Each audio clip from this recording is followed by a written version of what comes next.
আমরা গরিব দুঃখী মানুষ, দিন আনি দিন খাই, রিক্সা চালিয়ে খাই। আমরা যদি কামাই করি 500 টাকা, বাজারে নিয়ে দিলে লাগে 1000 টাকা।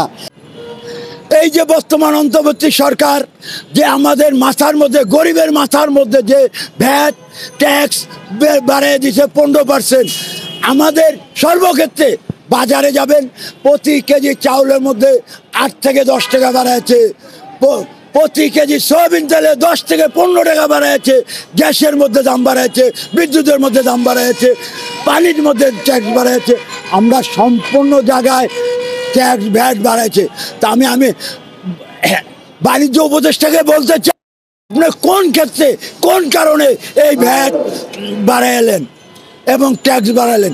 আমি জানতে চাই, আমি বাংলার জনগণের পক্ষ থেকে জানতে চাই আপনি কোন কারণে, কোন বশতে এই গরিবের উপরে ভ্যাট চাপাইলেন।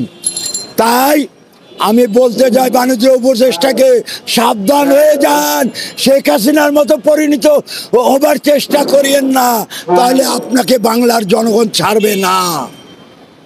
প্রিয় ভাই ও বোনেরা, আপনারা দেখেছেন যে কোনো বাজারে যান, আজকে চাউলের কেজি 10 থেকে 15, 8 থেকে 10 টাকা বেড়েছে, সয়াবিন তেলের মধ্যে 10 থেকে 15 টাকা বেড়েছে, চিনির কেজিতে 5 থেকে 8 টাকা বেড়েছে। সম্পূর্ণ জিনিসের মধ্যে দাম বৃদ্ধি। আমরা গরিব দুঃখী মানুষ, দিন আনি দিন খাই, রিক্সা চালিয়ে খাই। আমরা যদি কামাই করি 500 টাকা, বাজারে নিয়ে দিলে লাগে 1000 টাকা। তাহলে আমাদের ছেলে সন্তানকে কিভাবে মানুষ করব? এই গরিব দুঃখী ভাইরা কিভাবে চলবে? আপনারা কি চিন্তা করেছেন এই পর্যন্ত? না, করেন নেই। আপনাদের রাজত্ব আপনারা কায়েম করেছেন।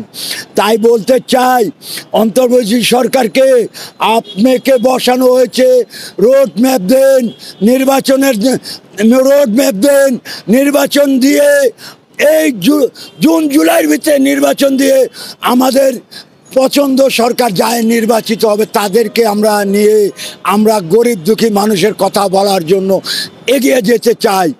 এই বলেই আমার বক্তব্য শেষ করছি। খোদা হাফেজ। বাংলাদেশ জিন্দাবাদ। শহীদ রাষ্ট্রপতি জিয়া রহমান মোবারক, বেগম খালেদা জিয়া জিন্দাবাদ। আজ বাংলাদেশের অহংকার তারেক রহমান জিন্দাবাদ, জিন্দাবাদ।